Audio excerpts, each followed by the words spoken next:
अस्सलामुअलैकुम, मैं हूं निमरा सुहेल। आप देख रहे हैं अलग न्यूज। तारिक मतीन हमारे साथ हैं। 9 मई का खौफनाक दिन और उससे पहले के हालात और वाकयात पर बात करेंगे, और दूसरी जानिब फौज साबिक जो फौजी अफसरान हैं और पीटीआई के हवाले से कुछ तफसीलात सामने आ गई हैं, वो क्या है, इस सब पर गुफ्तगू करते हैं। लेकिन उससे पहले आपसे रिक्वेस्ट है कि अलग न्यूज को सब्सक्राइब करें, शेयर करें और बेल आइकन पर प्रेस कर दें, और कमेंट भी करें और बताएं कि आप क्या चाहते हैं देखना, क्या नहीं देखना चाहते, और हमें क्या करना चाहिए, और ये भी कि क्या नहीं करना चाहिए, ये भी हमें पूछना चाहिए लोगों से।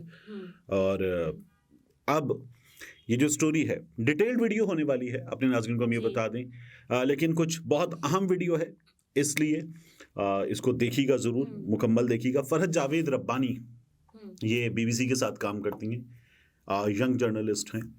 फरहत ने अभी रिसेंटली एक बड़ी खूबसूरत डॉक्यूमेंट्री की थी। अफसोस है कि मैं इसको मतलब वो अपनी तख्लीक के अतबार से खूबसूरत काम है, मेहनत से किया गया, लेकिन एक इंतहाई अफसोसनाक सूरत हाल थी अरशद शरीफ शहीद की शहादत के बाद। तो उन्होंने उनकी वालदा से बात की, फिर उसके बाद वो यहाँ से सफ़र करके केनिया तक गई, और फिर उसके बाद उन्होंने स्टूडियो में उसके कुछ हिस्से, कुछ चीज़ें कनेक्ट की, लिंक्स थे, और वो एक बहुत अच्छी डॉक्यूमेंट्री थी। तो Farhat is doing a wonderful job, और दुनिया न्यूज़ में मेरे साथ फरहत जो थी वो काम कर रही थी। आज मैंने उनसे इस स्टोरी पर बात करने के लिए जो उन्होंने पब्लिश की फ़ोन किया, तो वो सफ़र में थी एक दूर दराज इलाके में, तो वहाँ पर नेटवर्क पर रब्ता नहीं होता। उसके बाद उनका मैसेज आया, मैं इस स्टोरी के हवाले से भी उनसे कुछ बातें जानना चाह रहा था।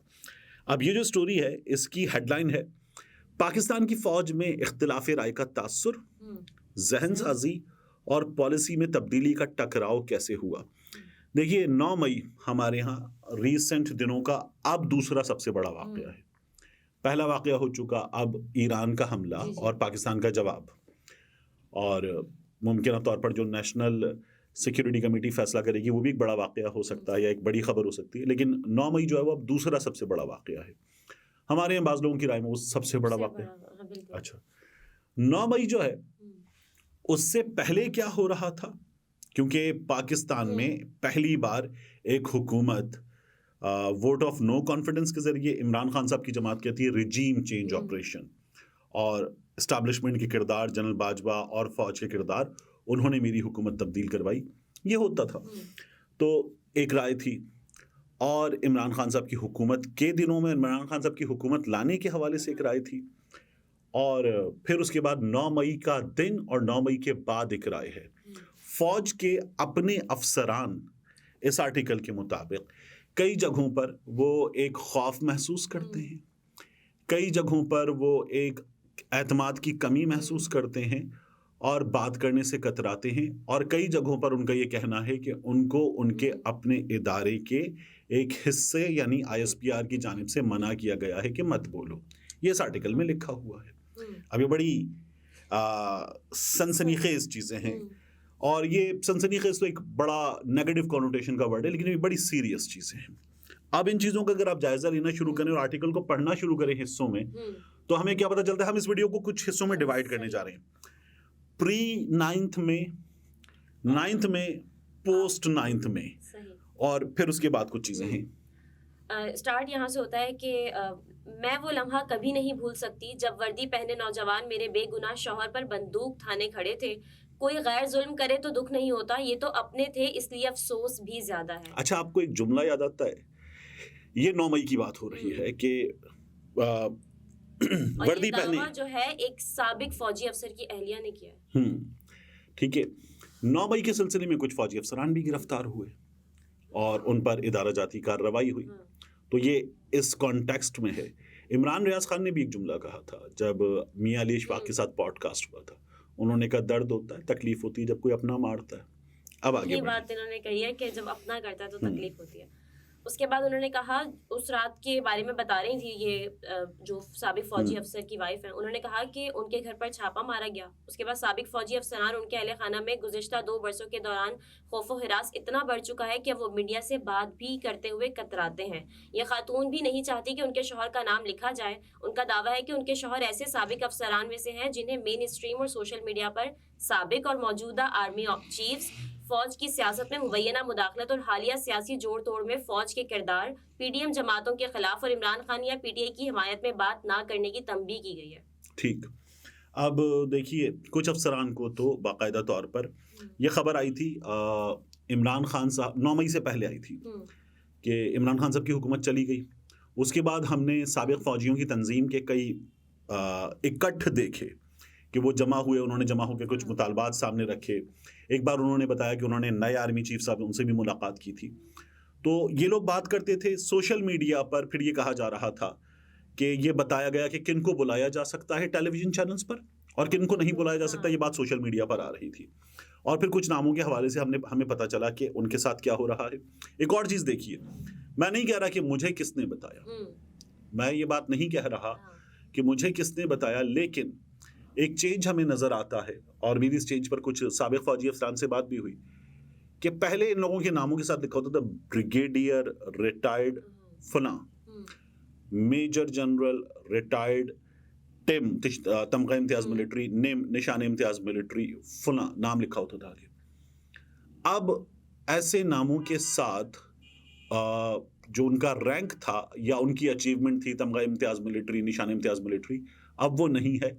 ये उनको मना किया गया कि अब आप नहीं लिखेंगे। उनके पास लाइफ टाइम की उनकी अचीवमेंट है। हाँ। ये उनको मना किया गया कि आप नहीं लिखेंगे और उन्होंने लिखना बंद कर दिया। ऐसे ही और अच्छा, इसके अलावा फिर मेरी एक साहब से बात हुई, उन्होंने भी मुझे अपना नाम लेने से मना किया। उन्होंने कहा यार ये मेरे नाम के साथ लिखा होता है ना। दो पहलू हैं इसके, एक तो उनको मना किया गया, दूसरा उन्होंने कहा मेरे नाम के साथ जब ये लिखा होता है और मैं कोई ओपिनियन किसी भी हवाले से दूं तो नीचे नौजवान पीटीआई सपोर्टर्स आकर गालियां देते हैं।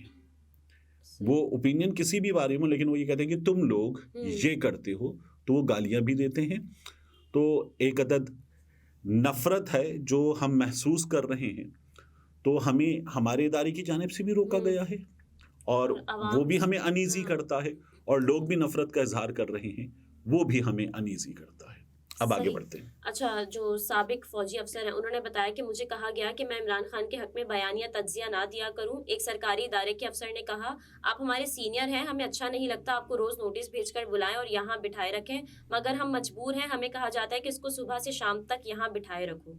ये साबिक फौजी अफसर अपनी मुद्दत मुलाजमत के दौरान फौज में एक अहम ओहदों पर तैनात रहे और रिटायरमेंट के बाद कई वर्षों तक फौजी क़यादत के करीब भी समझे जाते रहे। उन्होंने दावा किया कि उन्हें एक सिविल सरकारी इदारे के अफसर ने ये पैगाम भी दिया कि वो फौजी एस्टेब्लिशमेंट पर तनकीद खत्म कर दें और उनकी पॉलिसियों का दिफा करें। उन्होंने मजीद कहा कि उसने कहा कि आप इमरान खान के लिए बात करना छोड़ दें। मैं उन्हें कहता कि मैं इमरान खान के हक में नहीं बोल रहा, ना ही मैं फ़ौज के ख़िलाफ़ बात कर रहा हूँ। मैं तो सिर्फ चंद अफराद की उन पॉलिसियों की जो है मुदाखलत के ख़िलाफ़ हूँ जो इस मुल्क को तबाह कर रही हैं। उनके मुताबिक उन्हें FBI, FIA और NAB जैसे इदारे आए रोज़ नोटिस भेजकर तलब करते रहते हैं। इन साबिक फौजी अफसर ने यह भी दावा किया कि एक ऐसी ही तलबी के मौके पर उन्हीं में से एक सरकारी इदारे के सीनियर अफसर ने उनको धमकी आमेज अल्टीमेटम देते हुए कहा कि फिर इसके बाद अगला कदम तो आपकी गिरफ्तारी ही है, या मैं आपको अभी बता रहा हूँ। वो वाहिद साबिक जो आर्मी अफसर नहीं, उन्होंने कहा कि वो वाहिद साबिक आर्मी अफसर नहीं है जिन्हें मुख्तलिफ रियासती इदारों की जानिब से मुसलसल हरासा किया जाता है। देखिए, जब ये सब कुछ हो रहा था, जनरल बाजवा भी आर्मी चीफ थे, तब हमने एक चीज़ देखी थी कि कई फौजी अफसरान जो हैं उनके हवाले से खबर आई कि उन लोगों की पेंशन वगैरह जो है वो रोक ली गई और उनकी जो मुराआत हैं जिनमें मुख्तलिफ चीज़ें हैं, मेडिकल है और दीगर चीज़ें हैं, वो रोक ली गई। और फिर उसके बाद वो बाकियों की एक प्रोसेस के बाद बहाल हुई। जनरल बाजवा की मौजूदगी में हुआ था और कमोबेश 5 लोग ऐसे थे जिनकी वो कभी बहाल नहीं हुई। अब भी उनके बारे में मेरे पास खबर यह है कि वो बहाल नहीं हुई, ये उनका दावा है। सही। अच्छा, एक साबिक लेफ्टिनेंट जनरल ने कहा कि मुझे GHQ तलब किया गया और कहा गया कि लोग आपकी राय का एहतराम करते हैं, आप army chief general Asim Munir की हिमायत करें। मैंने कहा मैं कहीं बात नहीं करूंगा, हमारी फैमिलीज को धमकाया जाता है, फ़ोन टैप होते हैं, नज़र रखी जाती है, हालात ख़राब हो गए हैं, ऐसा कभी नहीं सोचा था। चंद बरस कबल रिटायर होने वाले एक और सीनियर साबिक फौजी अफसर से जो एक सख्त मौक़िफ़ की वजह से जाने जाते हैं, राब्ता करने पर उनके अल्फाज कुछ यूँ थे, आपसे बात कर ली तो कुछ दिन बाद आपको मुझे मिलने अडयाला जेल आना पड़ेगा। देखिए, ये बड़ा इम्पॉर्टेंट है कि इन लोगों को ये फील होता है कि जो बहुत से सियासतदानों के साथ हो रहा है कि वो आते हैं, नज़र आते हैं किसी वीडियो में, किसी खुफिया मकाम से बनाई वीडियो में, तब तक उनका मौक़िफ़ अलग होता है और जिस रोज़ वो मंजर आम पर आ जाएं तो उस रोज़ के बाद उनका मौक़िफ़ अलग होता है।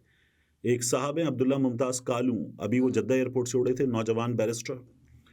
वो जद्दा एयरपोर्ट से उड़े, पाकिस्तान आए, इस्लामाबाद पहुँचे, उसके बाद गिरफ़्तार हो गए। उसके बाद उनका एक बयान है कि मैं गिरफ़्तार वगैरह नहीं हूँ, दोस्त के घर पे हूँ।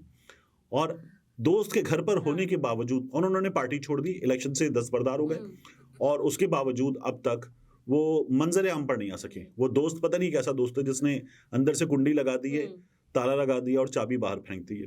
तो ये तो वही मामला है। ये कुछ इसी तरह की चीजें हैं। सही। अब रिटायर्ड फौजी अफसरान की राय अहम कब हुई और क्यों हुई, इस पर बात करते हैं। पाकिस्तान में फौजी एस्टेब्लिशमेंट मजबूत तरीन रियासती सुतून समझी जाती है और उन पर इल्जाम है कि वो सियासी मामलात में न सिर्फ मुदाखलत करती है बल्कि सियासी जोड़ तोड़ भी उनके इशारों पर ही होता है।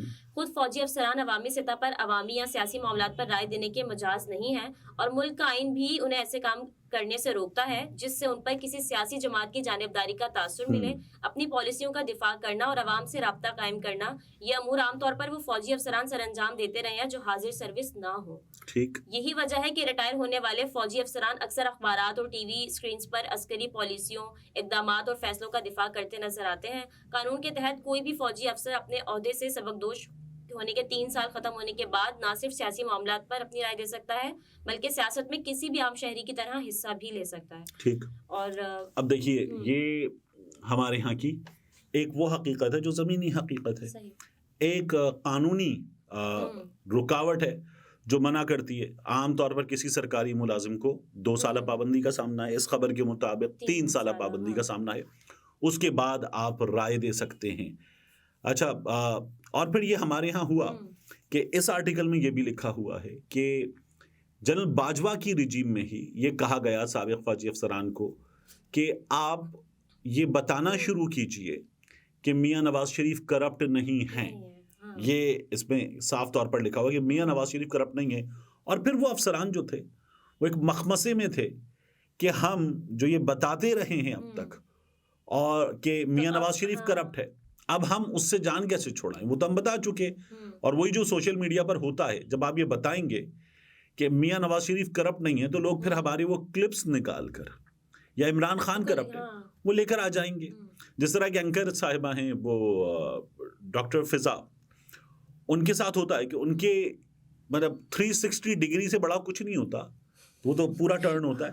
तो वो जो है लोग उनसे कहते हैं इससे ज़्यादा बड़ा टर्न आ गया है और अब जो है वो बिल्कुल बदल चुकी हैं। तो लोग उनके क्लिप्स निकाल कर वो शेयर करते हैं और बताते हैं कि क्या हुआ है। इसी तरह से बहुत से लोगों के साथ होता है। तो और यही इमरान रियाज खान के साथ भी हुआ, इमरान रियाज खान के साथ भी हुआ। लेकिन इमरान रियाज खान के केस में आप एक खूबसूरत चीज़ देखिए कि उन्होंने जहाँ जहाँ उनसे वो ये कहते हैं कि बलोचों से मैं माफ़ी मांगता हूँ, मैंने जिन जिन लोगों की दिल आज़ारी की मैं उनसे माफ़ी मांग लेता हूँ। और उन्होंने कहा कि एक वक्त था जब नून लीग को लगता था कि ये बड़ा अच्छा है क्योंकि मैं मुशर्रफ के ख़िलाफ़ बात करता था। फिर एक वक्त था कि मैं पीपल्स पार्टी को पसंद आया, मैं पीटीआई को पसंद हूँ, मुमकिन है कल मैं पीटीआई को पसंद ना रहूँ, बिल्कुल ये मुमकिन है। तो ये हमारे यहाँ होती हैं चीज़ें। उनके भी क्लिप्स पुराने वायरल हुए हैं बीच में बहुत। सही।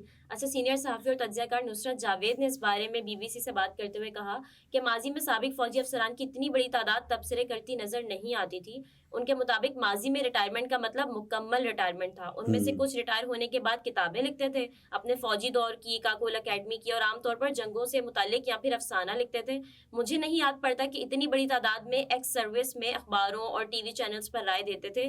ये सिलसिला तो 2008 और 2009 के बाद शुरू हुआ। मुशर्रफ चला गया, मुशर्रफ के चले जाने के बाद ये सिलसिला एक ज़्यादा हुआ। लेकिन हमें ये क्यों नज़र आ रहा है कि मुशर्रफ के जाने के बाद ज़्यादा हुआ? देखिए 2002-2007 तक पाकिस्तान में एक जियो था, एक आज न्यूज़ आया था, बीच में एक चैनल आया रोशनी वगैरह, और वो वापस बंद हो गया। धूम नाम का एक टीवी था जो किसी गिनती में नहीं था, वो पता नहीं अब एग्जिस्ट करता है या नहीं करता। तो टोटल हमारे यहाँ जो टेलीविज़न चैनल्स की तादाद थी ना वो 2 से 3 थी, ARY, जियो और आज टीवी। इंडस था, लेकिन इंडस जहाँ से मैंने भी करियर शुरू किया जियो से पहले से था, लेकिन इंडस जो था वो भी किसी गिनती में नहीं रहा था, वो बेचारा दम तोड़ रहा था। फिर 2008 हुआ ये कि उसके बाद फिर हमारे यहाँ चैनल्स धड़ाधड़ आना शुरू गए। अब हमारे यहाँ कुछ 40 के करीब चैनल्स हैं ना, तो अब वो चैनल्स जितने ज़्यादा हो गए तो उन सब की स्क्रीनों का पेट भरने के लिए आपको सियासी तज्ज़ियाकार भी चाहिए, आपको दिफाई तज्ज़ियाकार भी चाहिए। और हमारा इदारा जिसको सबसे ज़्यादा वो राय आम्मा हमवार करने में अगर मदद दे सकता था कोई, तो वो साबिक फ़ौजी अफसरान थे। वो जाकर बात कर सकते थे क्योंकि हाजिर सर्विस पर पाबंदी है। तो वो साबिक फ़ौजी अफसरान जो हैं वो 2008 के बाद 2009 के बाद वो जाहिर है कि नजर आना शुरू हुए, क्योंकि टेलीविजन चैनल्स आ गए बहुत बड़ी तादाद में। सही। अच्छा, वो आगे कहते हैं कि नुसरत जावेद साहब कहते हैं कि ये सिलसिला इतना फैला कि आईएसपीआई की जानिब से 2019 में सहाफ़ियों और न्यूज़ चैनल्स को एक फहरिस्त जारी की गई, जिसमें 20 से ज़ायद तज्ज़ियाकारों और रिटायर्ड अफसरान के नाम मौजूद थे, जिनसे मुख्तलिफ अमूर, ख़ास तौर पर सियासी अमूर के लिए राय लेने का कहा गया। ये फहरिस्त जारी होने से चंद रोज़ पहले मीडिया के निगरां इदारे पैमरा ने भी टीवी चैनल्स के लिए एक हिदायतनामा जारी किया, जिसमें कहा गया कि किसी भी साबिक फौजी अफसर को तज्ज़िये के लिए दावत से पहले आईएसपीआर से इजाज़त लेना होगी। यानी आईएसपीआर जो है उसका काम आईएसपीआर नहीं कर रहा, पैमरा कर रहा है कि भाई अगर इसको बुला रहे हो तो आईएसपीआर से इजाजत ले लेना। ठीक है। इस हिदायतनामे में ये भी कहा गया था कि सिक्योरिटी मामलात पर बातचीत के लिए मेहमान को दिफाई तज्जियाकार, जबकि किसी भी और मामले पर बहस के लिए उन्हें सिर्फ एक तज्जियाकार के तौर पर मुतारिफ करवाया जाए।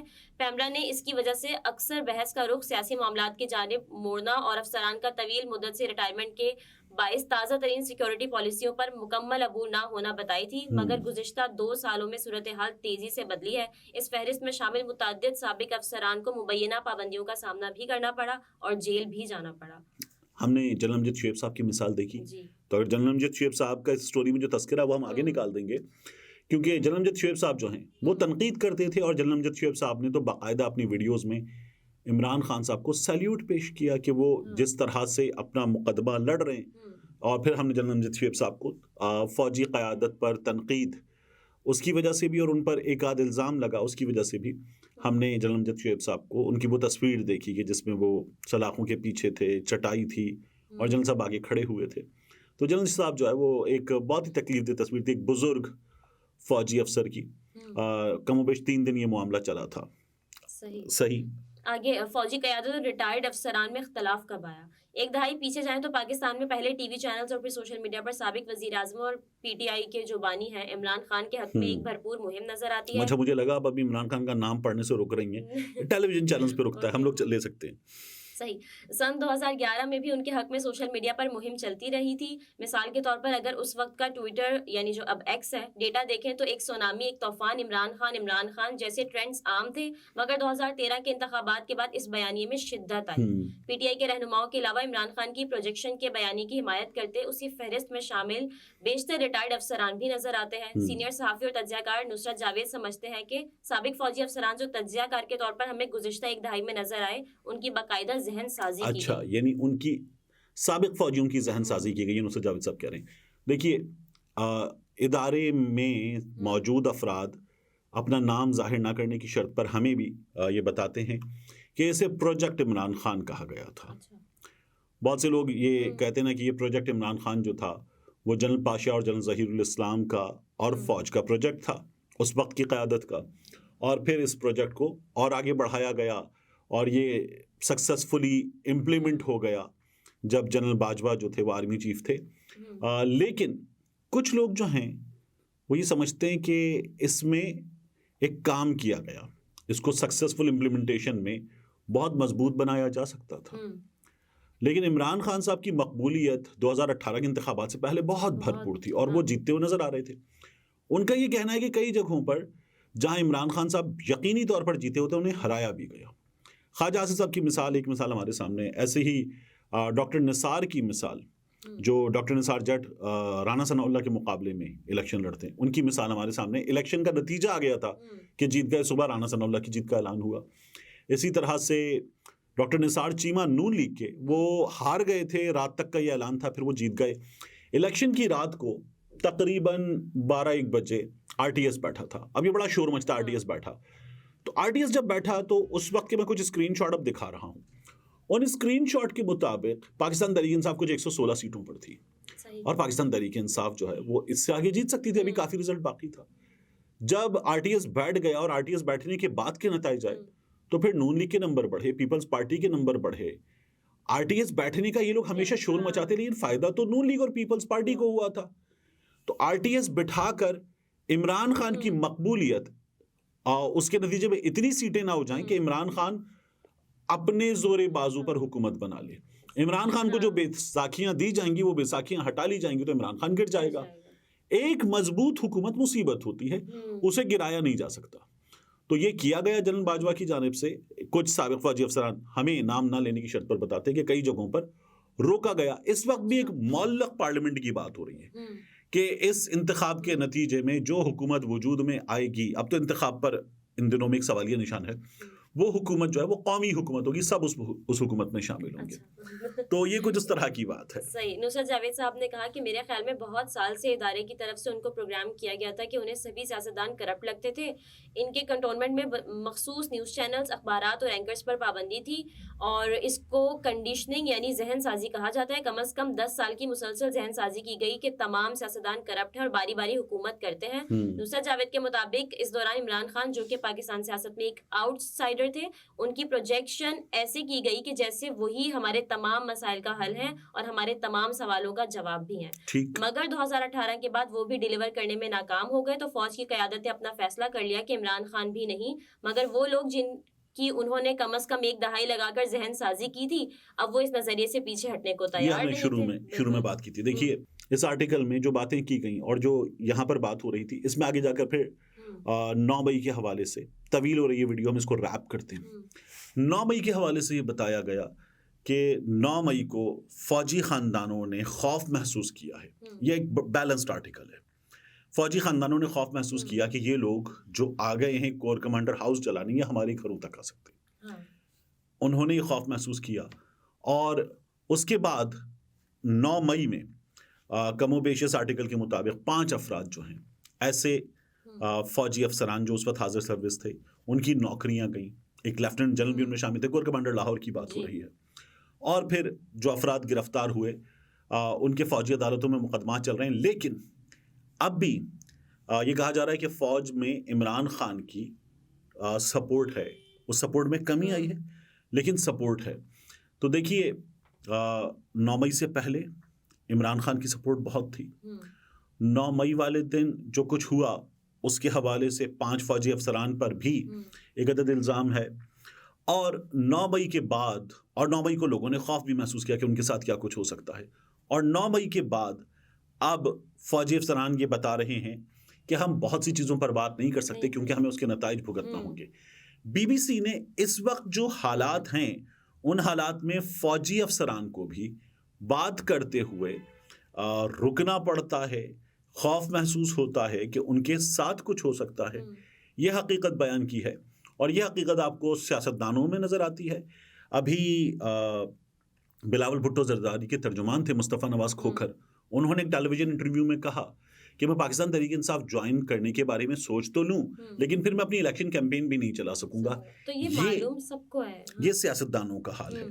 तो ये हालात हमारे सामने हैं। 9 मई के हवाले से बहुत से सहाफ़ी खुलकर एक बात करते हैं कि इदारा ये समझता है कि जो 9 मई को हुआ वो नाकाबिले मुआफ़ी है और इसलिए जब तक 9 मई पर माफ़ी नहीं मांगी जाती तो तब तक इस पर बात आगे बढ़ नहीं सकेगी, ये सख्ती बरकरार रहेगी। हामिद मीर साहब ने भी कहा। अच्छा, ऑन द अदर हैंड हम इसको रैप कर रहे हैं।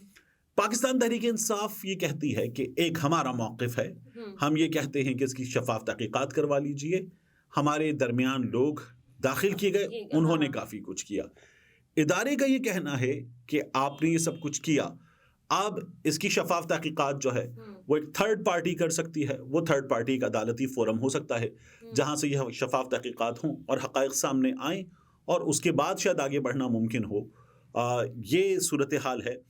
लेकिन इस सूरत हाल पर भी हमें पेशरफ्त नज़र नहीं आती है। सही। नाज़रीन, गुफ्तगू आपने मुलाहिज़ा फरमाई। तारिक मतीन हमारे साथ थे। इजाज़त दीजिए, अल्लाह हाफ़िज़।